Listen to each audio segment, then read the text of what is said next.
आदाब, नमस्कार, बहुत बहुत स्वागत आप सभी का। डीबी लाइव देख रहे हैं आप। मैं हूं आपके साथ बुशरा खानम फहद। सरकार से यानी सत्ता से कोई भी सवाल पूछेगा तो या तो वो जेल की सलाखों के पीछे जाएगा या फिर ट्रोल आर्मी उसके पीछे लगा दी जाएगी या फिर उसको इतना परेशान और हताश और निराश किया जाएगा कि वो कुछ भी करने के लिए मजबूर हो जाए। फिर वो चाहे विपक्ष हो, पत्रकार हो या फिर शंकराचार्य हों। जी हाँ, सो कॉल्ड अपने आप को हिंदू हृदय सम्राट कहने वाले नरेंद्र मोदी और योगी आदित्यनाथ, हिंदू हितैषी सरकार कहने वाले अपने आप को अब शंकराचार्य को भी नहीं बख्श रहे हैं। आप लगातार देख ही रहे हैं शंकराचार्य अभिमुक्तेश्वरानंद जो हैं उनको कैसे मौनी अमावस्या वाले दिन कैसे उनके जो समर्थक थे, जो उनके अनुयायी थे, उनको बालों से घसीटा गया। यहां तक कि शंकराचार्य जब मीडिया के सामने आए तो उन्होंने खून से सना हुआ फटका भी दिखाया कि किस बुरी तरीके से जो उनके अनुयायी थे उनको मारा और पीटा गया है।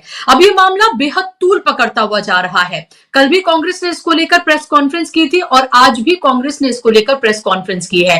अखिलेश यादव ने शंकराचार्य से बात की इस पूरे मामले को लेकर और ये भी कहा कि वो उनसे मिलने के लिए आएंगे। हालांकि उन्हें मिलने दिया जाएगा या नहीं मिलने दिया जाएगा, ये भी एक बड़ा सवाल है। इस सबके बीच शंकराचार्य की तरफ से ये भी कहा गया है कि वो जल्द ही दिल्ली कूच करेंगे और मीडिया के सामने उन्होंने कई तरह के सबूत भी पेश किए, ये बताते हुए कि कैसे उनके जो समर्थक थे, उनके जो अनुयायी थे, उनके साथ किस तरह की का बर्ताव किया गया है और किस तरह से उनके अनुयायियों को हिरासत में लिया गया है। इसके साथ साथ जो अब एक बड़ा जो एक तरह से बवाल खड़ा होता हुआ नजर आ रहा है वो ये कि जो उत्तर प्रदेश की जो सरकार है उसने सीधे तौर पर अभिमुक्तेश्वरानंद के शंकराचार्य होने पर ही सवाल खड़े कर दिए हैं। उनसे नोटिस जारी करके ये पूछा गया है कि वो साबित करें कि वो कैसे शंकराचार्य हैं, कि वो शंकराचार्य आखिर उनको किसने बनाया। ये एक तरह से सवाल पूछ लिया गया है। इसका जवाब देते हुए अभिमुक्तेश्वरानंद ने सीधे तौर पर जवाब इसका दिया है और ये कहा है कि उनको ना तो कोई सरकार, ना ही राष्ट्रपति, ना तो उन्हें शंकराचार्य बना सकते हैं, यानी किसी को भी ना तो शंकराचार्य बना सकते हैं और ना ही उनके पद से उन्हें हटा सकते हैं। और इसको लेकर भी उन्होंने अपनी बातों को रखा है। लेकिन आज जो कांग्रेस ने एक प्रेस कॉन्फ्रेंस की है उसका एक छोटा सा अंश मैं आपको सुनाना चाहूंगी। सुनिए पवन खेड़ा ने क्या महत्वपूर्ण बातें कही हैं। और ये भी उन्होंने कहा है कि पहले मुसलमानों से कागज मांगे जा रहे थे कि कागज दिखाइए कि आप नागरिक हैं या नहीं, अभी भी मांगे जा रहे हैं। और अब तो मामला शंकराचार्य तक पहुंच गया है। उनसे पूछा जा रहा है कि प्रूफ करिए कि आप शंकराचार्य हैं या फिर नहीं। सुनिए आप पवन खेड़ा को। जो अत्याचार उत्तर प्रदेश में आप पिछले 48 घंटे से देख रहे हैं, क्या ये कोई मठ वाला बाबा कर सकता है? संत मठ वाले होते हैं, संत लठ वाले नहीं होते। ये लठ वाले आकर हमारे हिंदू धर्म पे कब्जा करके बैठे हैं, इन्हें माफ नहीं किया जाएगा। आज इनका एक नया अध्यक्ष बिना चुनाव के चुना जा रहा है, बिना किसी ज्ञानेश कुमार के, बिना किसी वोटर लिस्ट के, बिना किसी भी प्रक्रिया के चुना जा रहा है। और आज संतों के आंसू गिर रहे हैं, श्राप लग रहा है। आज जो हो रहा है यह ऐतिहासिक है। इसलिए कल भी हमने इस मुद्दे पर प्रेस वार्ता की और आज भी मजबूर होकर हम इस मुद्दे पर प्रेस वार्ता कर रहे हैं, क्योंकि ये हमसे नहीं देखा जाए। तो आपने यहाँ पर पवन खेड़ा को सुन लिया और क्या कुछ उन्होंने कहा है ये भी आपने सुन लिया। यहाँ पर महत्वपूर्ण बातें उनकी तरफ से कही गई हैं।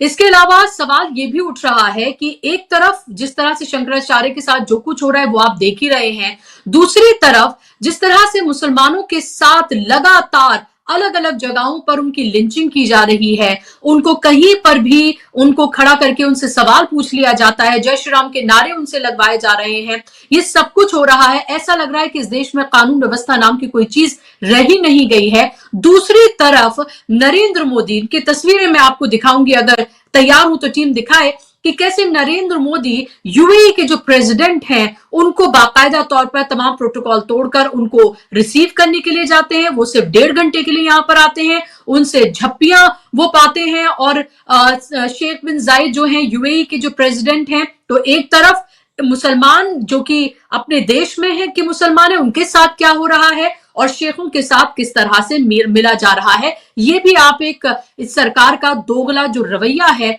वो कहीं ना कहीं इसे देखने के लिए मिलता है। आज इसी पर हम चर्चा करेंगे, इसी पर बात करेंगे। इस पर बात करने के लिए मेरे साथ खास मेहमान जुड़ गए हैं। स्क्रीन पर आप मेहमान को ले आइए।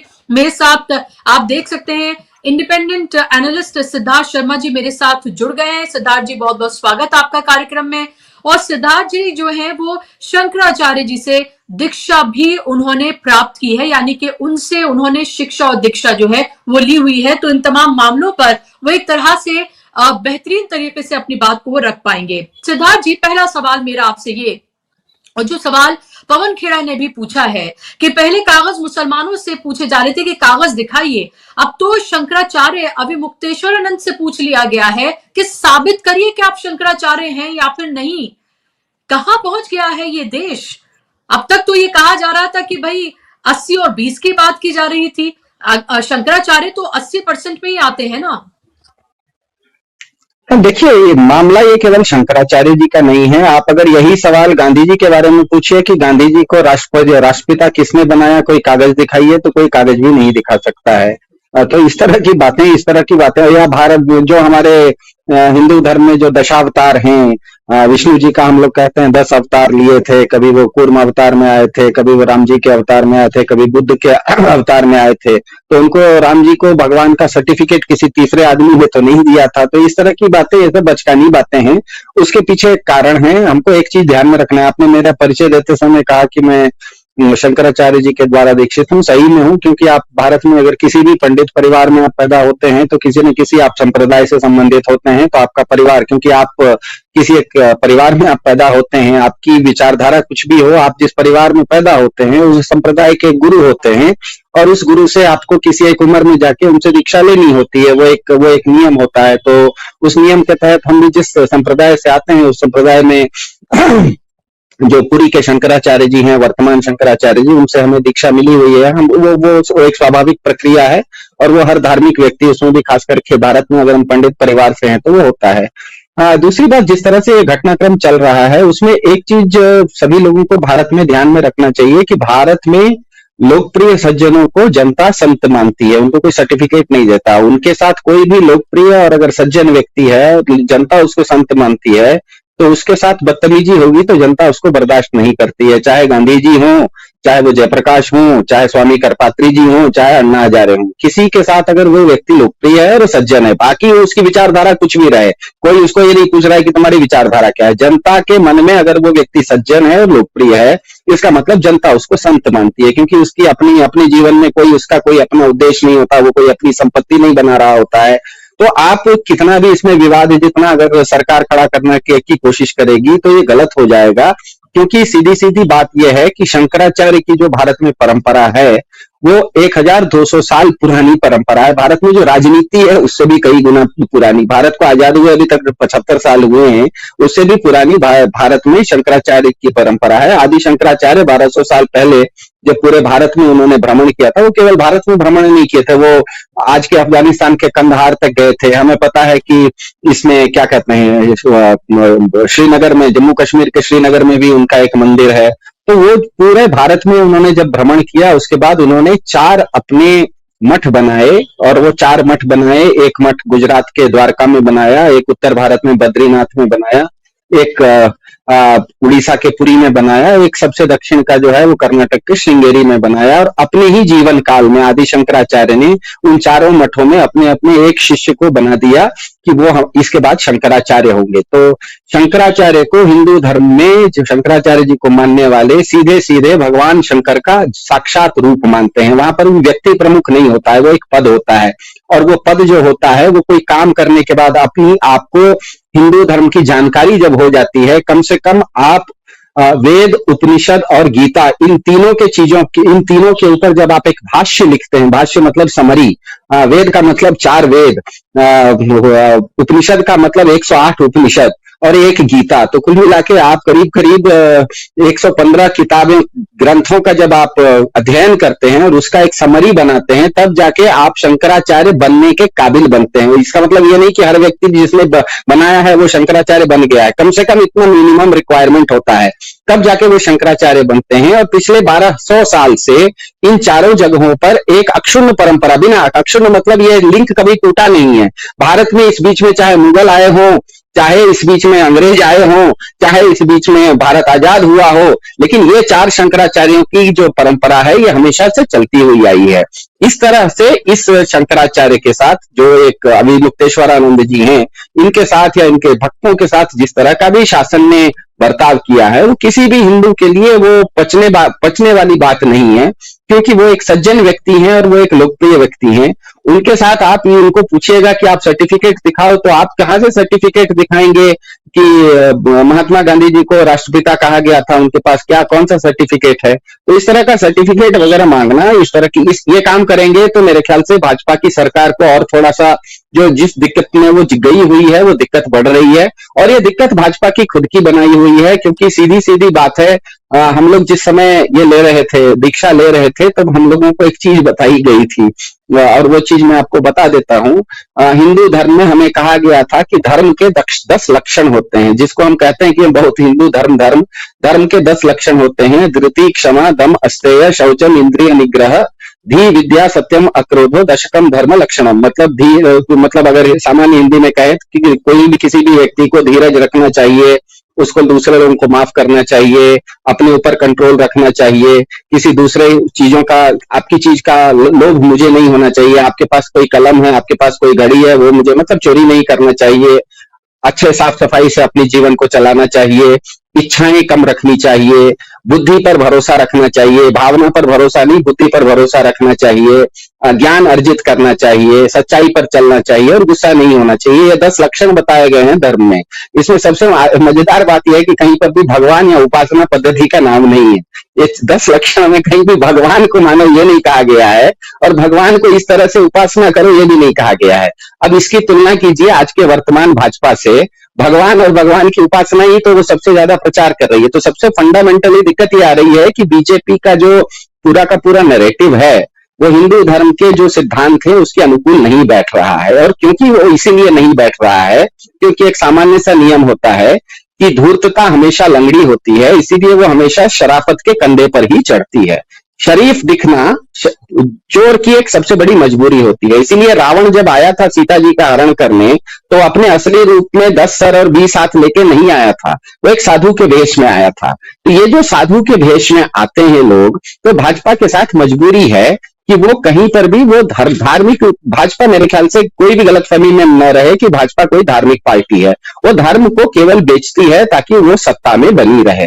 वो सत्ता में बनी रहती है, इसीलिए भाजपा के आने के बाद भारत दुनिया का सबसे बड़ा कारा बीफ एक्सपोर्टर बना हुआ है। ये तो होना नहीं चाहिए था। आप तो हिंदू राष्ट्र बनाने वाले हैं, तो हिंदू राष्ट्र, हिंदू पार्टी, हिंदू हृदय सम्राट अगर सत्ता में है, उस भारत से कारा बीफ का एक्सपोर्ट सबसे ज्यादा क्यों होता है? ऐसा कैसे होता है कि भाजपा शासित गोवा में जो बीफ है वो इंग्लिश में बीफ यमी हो जाता है और उसी भाजपा शासित भारत के उत्तर प्रदेश में वो मम्मी हो जाता है। मतलब आप गाय को उत्तर प्रदेश में मां मानते हैं और गोवा में आप गाय को कारा बीफ खाया जाता है। तो ये भाजपा, और दोनों जगह भाजपा का शासन है।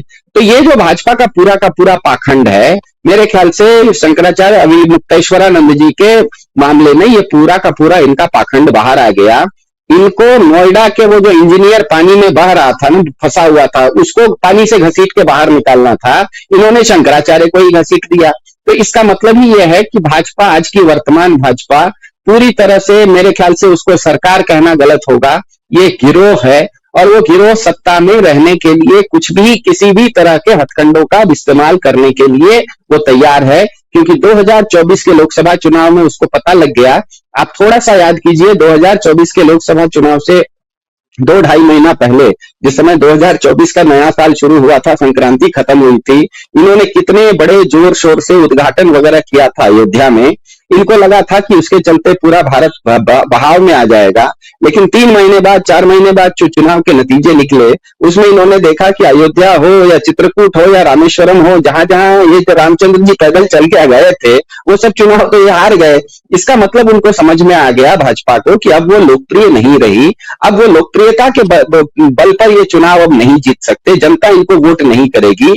इसीलिए अब इन्होंने नए नए हथकंडे अपनाए हैं। कहीं वो SIR के नाम से करते हैं, जिसमें कि लोगों के वोट काटे जाते हैं, और जो वोट काटे जा रहे हैं ये गलतफहमी में मत रहिए कि ये कोई वोट केवल अल्पमत के लोगों का काटे जा रहे हैं, मुसलमानों के काटे जा रहे हैं, ऐसे नहीं है। अमर्त्य सेन भारत के नोबेल प्राइज विनर हैं, वो कौन से अल्पसंख्यक हैं? वो जो भारत के कोई एक गोवा में रहते हैं, भारत के क्या कहते हैं, नौसेना के चीफ रहे हुए हैं, एडमिरल साहब, उनका भी नाम कट गया है। तो इसका मतलब यह है कि भाजपा अब जान गई है कि वो लोकप्रिय नहीं रही, इसीलिए अलग अलग हथकंडे अपना रही है, और वो हथकंडों के आधार पर वो सत्ता में रहना चाह रही है। और उस हथकंडे में इनको अगर विदेशी लोगों से भी अगर मदद चाहिए तो वो भी ये मदद लेने के लिए तैयार हैं। ये जो आपने बताया कि अभी यूएई के शेख आए थे, तो एक तरफ तो आप इस देश में कहते हैं कि हम अब्दुल को कपड़ों से पहचानेंगे, तो ये जो शेख साहब आए थे यूएई से, ये कौन से चुटिया धारण करके आए थे? ये तो अपने ही ड्रेस पहन के आए थे, ये तो अपने ही कपड़े पहन के आए थे, अरबी कपड़े पहन के आए थे। आप उनसे काहे गले मिल रहे थे? इसका मतलब कहीं ना कहीं ये है कि संयुक्त अरब अमीरात से, जो कि एक मुस्लिम देश है, आपको किसी न किसी तरह का फायदा हो रहा है, सत्ता में रहने के लिए आपको फायदा हो रहा है, इसीलिए आप उनसे गले मिल रहे हो। तो मुसलमान अरब के अमीर से आप गले मिल रहे हो और आपके खुद के धर्मगुरु शंकराचार्य को आप घसीट रहे हो। इसका मतलब तो स्पष्ट हो गया है कि भाजपा पूरी तरह से पाखंड कर रही है। इसमें कहीं किसी को भी अगर थोड़ी बहुत शंका थी, तो मेरे ख्याल से भारत में काफी लोगों को ये शंका थी कि नहीं भाजपा बहुत ज्यादा हिंदू करती है, धर्म की बात करती है, तो शायद धार्मिक है। खैर, हम लोगों के जैसे लोगों को तो हमने कभी ये माना नहीं। उसका कारण यह था कि शंकराचार्य ने दीक्षा के समय, मैंने आपको एक मंत्र सुना दिया, जो धर्म के 10 लक्षण है, उसमें भगवान या उपासना पद्धति है ही नहीं। और भाजपा का पूरा नैरेटिव ही भगवान और उपासना पद्धति पर है कि इसको एक भगवान मानेंगे और उसका उपासना करने के लिए एक बहुत बड़ा भव्य मंदिर बनाएंगे। तो ये जो उपासना पद्धति और भगवान की बात भाजपा करती है, वो हिंदू धर्म का कहीं फंडामेंटल, वहां हिंदू धर्म के मूल सिद्धांत में, धर्म की परिभाषा में वो है नहीं। तो हमारे जैसे लोगों को तो ये चीज पता थी कि भाजपा एक रावण जैसी है, जो कि अपने असली रूप में आएगी तो लोग उसको राक्षस मान लेगा। सीता जी का हरण करना अगर है तो आपको थोड़ी देर के लिए सही झूठा ही सही आपको पाखंड करना पड़ेगा और साधु की तरह दिखना पड़ेगा। तो ये साधु की तरह दिखने की ये पूरी की पूरी कवायद थी, और ये चीज अब धीरे धीरे पूरा इनका पाखंडा बाहर हो रहा है। सिद्धार्थ जी, लेकिन मैं ये भी देख रही थी कि वहीं एक तरफ अभी मुक्तेश्वरन जो हैं, उनके अनुयायियों को बालों से घसीटा जाता है, और वो खून से सना हुआ वो पटका जो है वो उन्होंने मीडिया के सामने दिखाया। वो ये तमाम तरह की बातें जो है यहाँ पर कहते हुए नजर आ रहे हैं। दूसरी तरफ उसी घाट पर जो सतुआ बाबा हैं, उनको किस तरह का वीवीआईपी ट्रीटमेंट दिया जाता है। यानी कि ये साफ तौर पर ये हो गया है कि आप अगर सरकार से सवाल पूछेंगे, क्योंकि अभी मुक्तेश्वरन जो है, उन्होंने जब राम मंदिर की प्राण प्रतिष्ठा जब हो रही थी, तो आधे अधूरे मंदिर की प्राण प्रतिष्ठा को लेकर उन्होंने सवाल उठाए थे। ये वो शंकराचार्य नहीं है जो सरकार के सामने किसी भी उनकी बात पर, हर तरह की बात पर उनके सामने नतमस्तक हो जाते हो, बल्कि सवाल पूछते हैं। तो सवाल कोई भी पूछे, है तो ये लोकतांत्रिक देश ही ना, अभी भी संविधान से चल रहा है, उसके साथ यही होगा। फिर चाहे वो कोई भी हो, चाहे वो कितने बड़े पद पर क्यों ना बैठा हो, और वो चाहे इतना बड़ा शंकराचार्य क्यों ना हो। जी, एक गलत फहमी में नहीं रहना चाहिए कि शंकराचार्य हो या कोई भी हो। एक तो आप भारत का अगर वर्तमान लोकतंत्र देखिए, इसमें हर नागरिक को सवाल पूछने का, अभिव्यक्ति की स्वतंत्रता है, इसीलिए कोई भी नागरिक सवाल उठा तो वो भारत के संविधान के अंतर्गत कहीं गलत नहीं है। उसको 1 मिनट के लिए छोड़ दीजिए। आज आप अगर भारत का हिंदू धर्म के अनुसार भी चलिए, तो हिंदू धर्म में एक बहुत बड़ा उपनिषद है, योग वशिष्ठ। रामायण को हम लोग सब मानते हैं। रामायण में एक प्रसंग आता है योग वशिष्ठ। योग वशिष्ठ में राम जी और वशिष्ठ जी जो उनके गुरु हैं, दोनों के बीच में किसी बात को लेकर विवाद होता है, और वशिष्ठ जी राम जी को समझाते हैं कि आपकी सोच कहाँ कहाँ गलत है और आपको कहाँ कहाँ अपना परिमार्जन कर लेना चाहिए। तो भारत की परंपरा में तो जो गुरु होता है वो अपने शिष्य को कुछ गलती करता है तो उसको सुधारता ही है, यहाँ पर कोई आश्चर्य की बात नहीं है।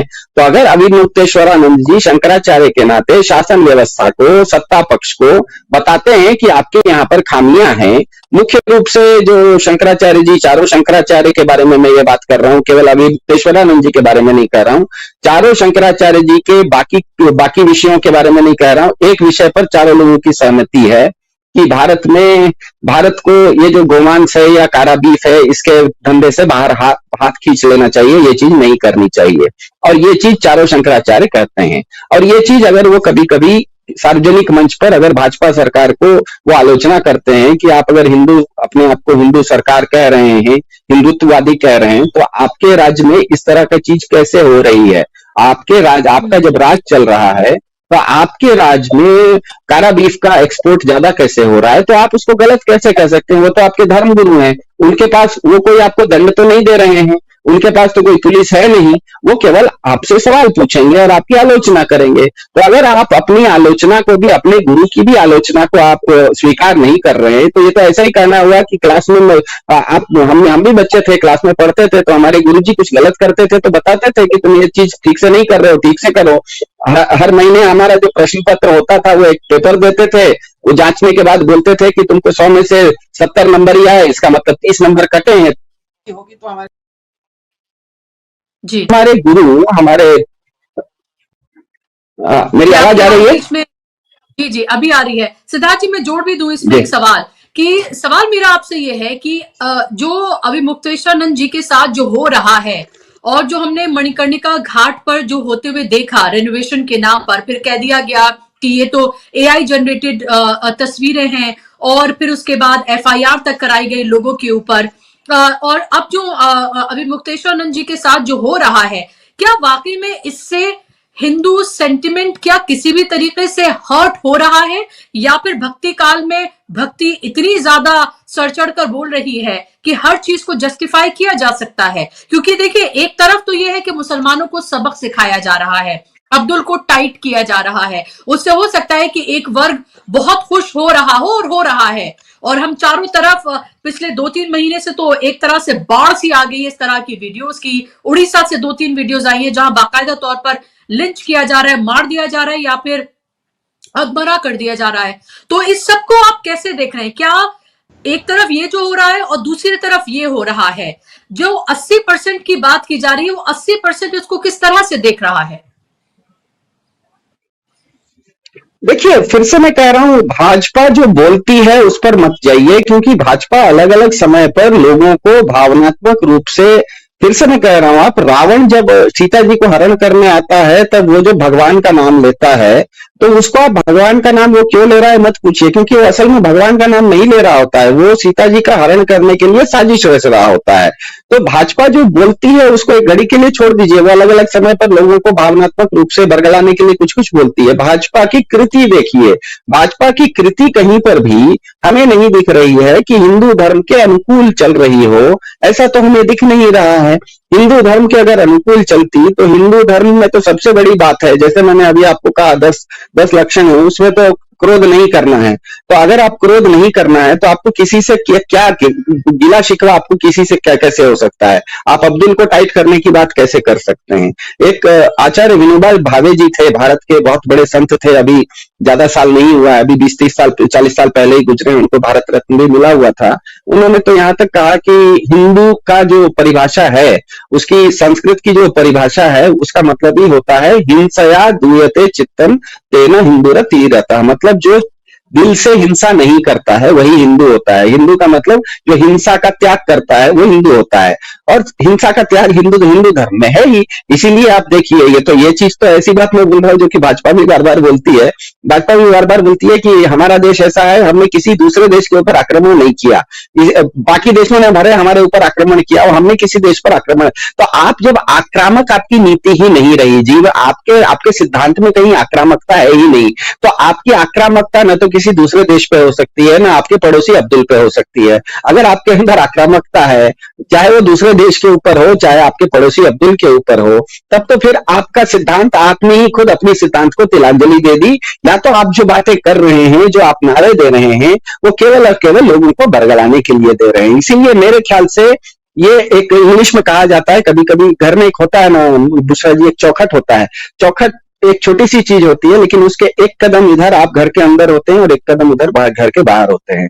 तो मेरे ख्याल से शंकराचार्य जी के साथ जो बदतमीजी हुई है वो एक चौखट लांघने वाला एक मोमेंट है भाजपा के लिए, क्योंकि इस चीज को कोई भी हिंदू धर्म को मानने वाला इस चीज को बर्दाश्त नहीं कर सकता कि हिंदू राष्ट्र में, तथाकथित हिंदू राष्ट्र में, हिंदू हृदय सम्राट के होते हुए, हिंदू सरकार के होते हुए, किसी एक सूबे का मुख्यमंत्री अपने आप को जब योगी कहता है, तो आप योगी अगर हैं तो एक दूसरे योगी को आप बाल से कैसे घसीट सकते हैं? वो तो आपके गुरु भाई हुए ना, दो योगी। तभी मुझे ये समझ में आता है कि दो लड़ाके लोग, अगर दो बॉक्सर एक दूसरे को बॉक्सिंग कर रहे हैं तो समझ में आता है, दो साधु संत एक दूसरे के साथ बॉक्सिंग करें तो समझ में नहीं आता, क्योंकि ये करते ही नहीं है, वो साधु संतों का काम बॉक्सिंग करना नहीं है। तो यहाँ पर एक सूबे के मुख्यमंत्री जो अपने आप को योगी कहते हैं, और दूसरी तरफ वो एक संत है अभी मुक्तेश्वरानंद जी, वो भी योगी हुए।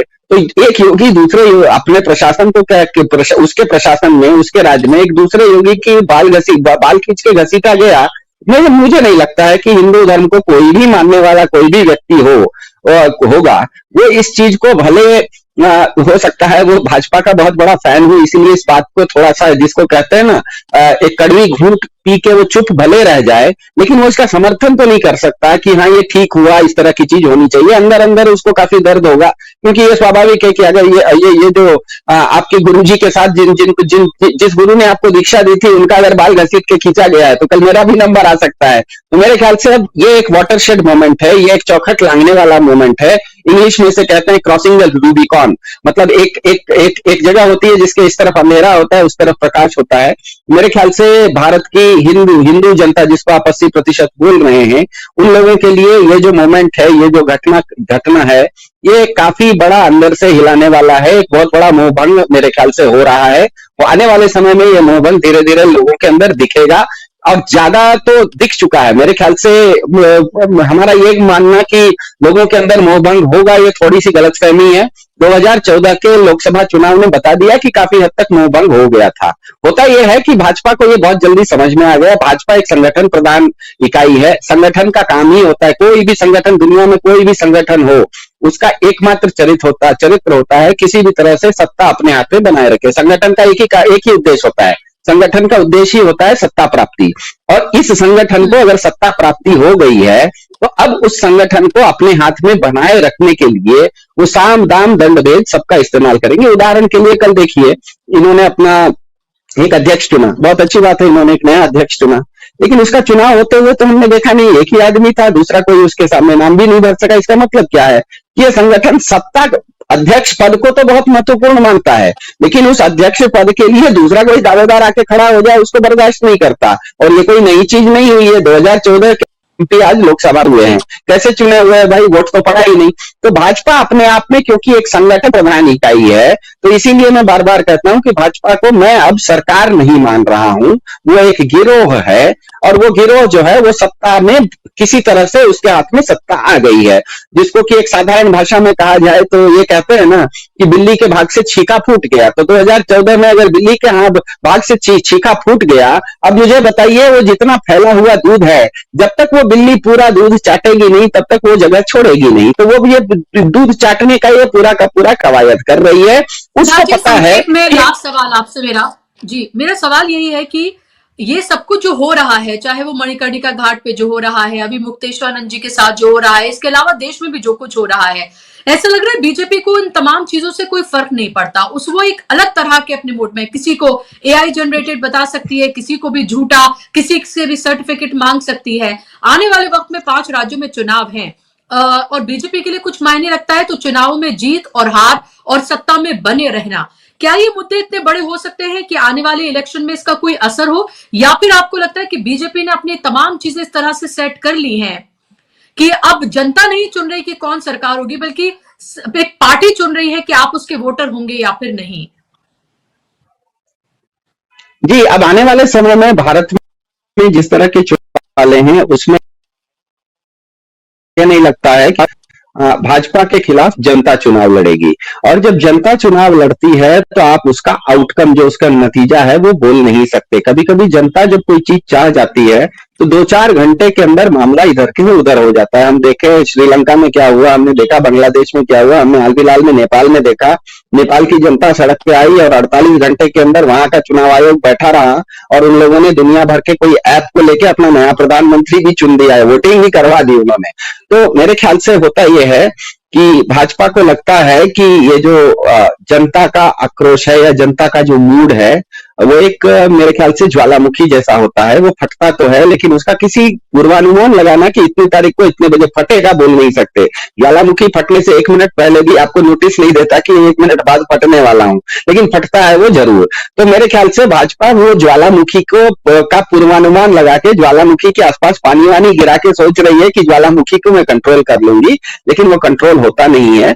और खास करके जिन राज्यों में आप चुनाव की बात कर रहे हैं वो राज्य हैं, एक तो बंगाल और दूसरा तमिलनाडु में चुनाव होने वाले हैं।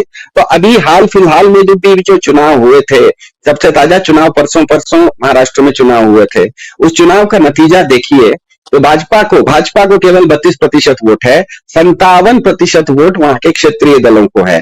इसका मतलब यह है कि इस देश में क्षेत्रीय दलों को बहुत ज्यादा लोग पसंद करते हैं। क्षेत्रीय दल उसके बाद वो किसके साथ जाते हैं, गठबंधन किसके साथ करते हैं, जनता को इससे लेना देना नहीं है। लेकिन वो जनता सीधे बीजेपी को पसंद नहीं करती, जनता हमेशा क्षेत्रीय दलों को पसंद करती है और ये डेटा बता रहा है। ये कोई भी इस चीज को इंटरनेट पर जाकर रिसर्च कर लीजिए। 1984 से अभी तक 2024 तक भारत में 11 लोकसभा चुनाव हुए हैं, 40 साल हो गया। इन 40 सालों में 3 नई अलग अलग पीढ़ियों ने वोट डाल दिए।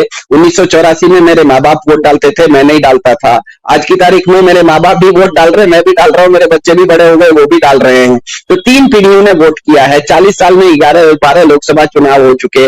इन 40 सालों में भारत में मध्यम मार्गी सरकार भी रही है, दक्षिणपंथी सरकार भी रही है, वामपंथी सरकार भी रही है। हमें पता है देवेगौड़ा और गुजराल की सरकार वामपंथ के भरोसे चलती थी, मनमोहन सिंह जी की सरकार मध्यम मार्गी थी, वाजपेयी जी की सरकार और नरेंद्र मोदी जी की सरकार दक्षिणपंथी सरकार है। कोई भी सरकार आए, कोई भी सत्ता में रहे, एक डाटा कभी फेल नहीं करता है। वो डाटा नहीं करता है कि किसी भी चुनाव में क्षेत्रीय दलों को 40% से कम वोट नहीं आता है और किसी भी चुनाव में भाजपा को खुद अकेले 40% से कम ही वोट आता है। इसका मतलब इस देश की जनता जब वोट करती है तो वो स्वाभाविक रूप से क्षेत्रीय दलों की तरफ जाती है। और जो 2 राज्य में, बड़े राज्य में चुनाव होने वाले हैं, बंगाल और तमिलनाडु, इन राज्यों में हमें पता है कि क्षेत्रीय दल बहुत पहले से बहुत ही ज्यादा मजबूत हैं। ऐसे में भाजपा की दाल वहां नहीं गलेगी। कोशिश ये करेंगे, कोशिश करना, देखिए मैच फिक्सिंग की कोशिश करेंगे, लेकिन जरूरी नहीं कि आप हर मैच का फिक्सिंग कीजिए। कभी कभी मैच फिक्स भी आप करते हैं तो सारे, ऐसा तो नहीं है कि दोनों टीम के 2200 खिलाड़ी को आपने मैच फिक्सिंग कर लिया हो। कहीं एक आध खिलाड़ी को आप मैच फिक्सिंग कर लेते हैं कि खराब खेलो, लेकिन जो बाकी खिलाड़ी हैं उसमें से कोई एक हीरो निकल जाता है, वो कहता है कि मुझे मैच फिक्सिंग से कोई लेना देना नहीं है, मैं तो अच्छा से खेल के टीम को जिता दूंगा। तो ये भाजपा के, मेरे ख्याल से ये भाजपा की, जिसको इंग्लिश में कहते हैं डेस्परेशन, निराशा है। उनको भी पता है उनके हाथ से सत्ता जा रही है। नहीं तो जिसके जो बहुत ज्यादा लोकप्रिय सत्ता होती है वो विदेशी लोगों के साथ इतना ज्यादा संबंध बनाने की कोशिश नहीं करती, उसमें भी ऐसे विदेशी देशों के साथ जिनका सैद्धांतिक रूप से आपका टकराव है। आप जब हिंदुस्तान में कहते हैं कि मुसलमानों को हम उतना ज्यादा नहीं मान्यता देते हैं, वो अल्पसंख्यक हैं, हमको अब्दुल को टाइट करना है, तो उसी अब्दुल का बड़ा भाई तो अगर क्या कहते हैं संयुक्त अरब अमीरात से आ रहा है तो आप उसके लिए पलक पावड़े बिछा के रेड कारपेट काहे बिछा रहे हैं। इसका मतलब कहीं ना कहीं आपको अंदर से डर हो गया है कि आपकी सत्ता शायद अंदर से हिल रही है, लोकप्रियता उतनी नहीं है। डाटा भी यही बता रहा है। आने वाले चुनाव में मुझे नहीं लगता है कि बंगाल और तमिलनाडु में इनका कोई बहुत ज्यादा दाल गलने वाला है। मुझे अब यह भी आश्चर्य नहीं होगा कि आने वाले समय में सुप्रीम कोर्ट, न्यायपालिका भी जिस तरह से कल उसने एसआईआर की प्रक्रिया में बंगाल के बारे में बोला कि आपने 1.5 करोड़ लोगों को अनावश्यक तनाव और स्ट्रेन में डाल दिया, अनावश्यक रूप से आपने 1.5 करोड़ लोगों को, करीब 1.5 करोड़ लोगों को दबाव में डाल दिया है। तो कोई भी व्यवस्था दबाव से तो नहीं चलती है, सबको पता है। आप अपने घर के बच्चे को भी दबाव से तो ठीक नहीं करवा सकते। आपको बच्चे को भी आपको डॉक्टर के पास इंजेक्शन के लिए भी ले जाना पड़ता है ना, तो सबसे पहले आपको एक लॉलीपॉप देना पड़ता है। आप डॉक्टर के पास भी ले जाइए और डंडा भी बच्चे को मारिए तो बच्चा नहीं वो इंजेक्शन बच्चा नहीं ले पाता है।